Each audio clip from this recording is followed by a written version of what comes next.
بسم اللہ الرحمن الرحیم۔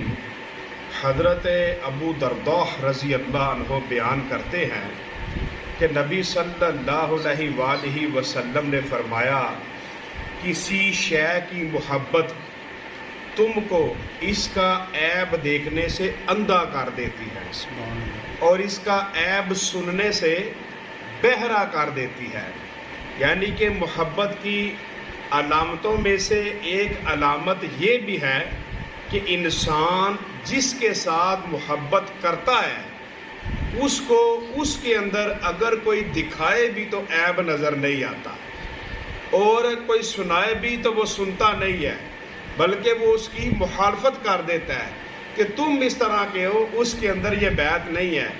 ایک شخص تھا تو اس کے پیر و مرشد تھے، تو ان کے پیر و مرشد کی جو داڑھی تھی وہ چھوٹی تھی، تو وہ کہنے لگا کہ آپ کے پیر صاحب ایک کامل بزرگ ہیں لیکن ان کی جو داڑھی مبارک ہے وہ ذرا چھوٹی ہے۔ انہوں نے کہا کہ تجھے پتہ نہیں، تیری آنکھوں کے اندر نقص ہے، ان کی جو داڑھی ہے وہ پوری ہے۔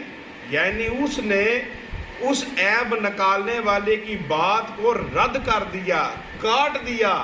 اس نے کہا کہ ان کی داڑھی پوری ہے، بس تیری نظر ٹھیک نہیں ہے، تیری نظر خراب ہے، وہ پوری ہے۔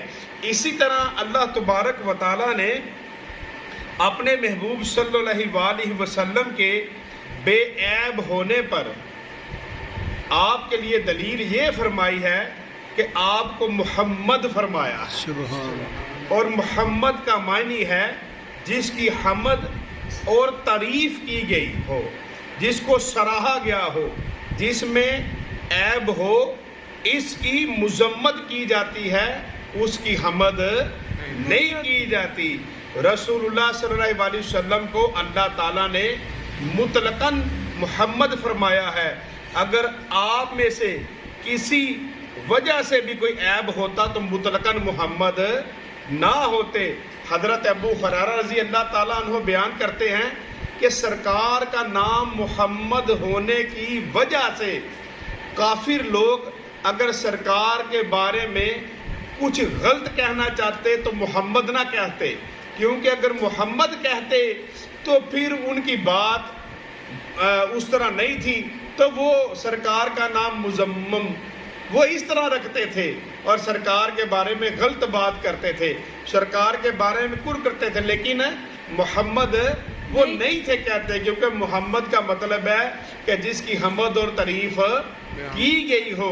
اور جب ولید بن مغیرہ نے کریم آقا علیہ الصلوۃ والسلام کو مجنون کہا تو قرآن پاک کے اندر اللہ تعالیٰ نے آیات نازل کی، نون قسم قلم کی، اور اس کی جو فرشتے لکھتے ہیں، اس قلم کی قسم جو فرشتے لکھتے ہیں۔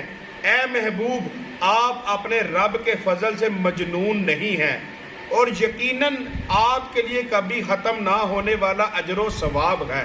یہ باتیں قرآن کی ترجمہ پڑھو بڑی یاد رکھنے والی ہیں، اور بے شک آپ بہت عظیم خلق پر فائز ہیں، اور ان قریب آپ دیکھیں گے اور وہ بھی دیکھ لیں گے کہ تم میں سے کون مجنون تھا۔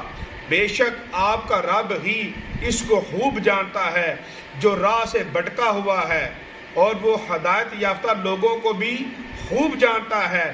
تو آپ مکذبین کی بات سے متاثر نہ ہو، انہوں نے یہی چاہا کہ آپ ان سے دبے جا نرمی کریں تو وہ بھی آپ کے ساتھ نرمی کریں، اور آپ کسی ایسے شخص کی بات سے متاثر نہ ہو۔ اب آگے گستاخ رسول کی نشانیاں بیان ہوئی، اس ولید بن مغیرہ کی۔ اس کو کہا گیا جو بہت قسمیں کھانے والا، یعنی کہ برا بندہ کون ہے؟ جو بڑی قسمیں کھاتا ہے، انتہائی ذلیل ہے، بڑا تانا زن، یعنی کسی کو تانے نہیں لوگ مارتے تم اس طرح ہو اس طرح ہو، وہ بڑا تانا زن ہے۔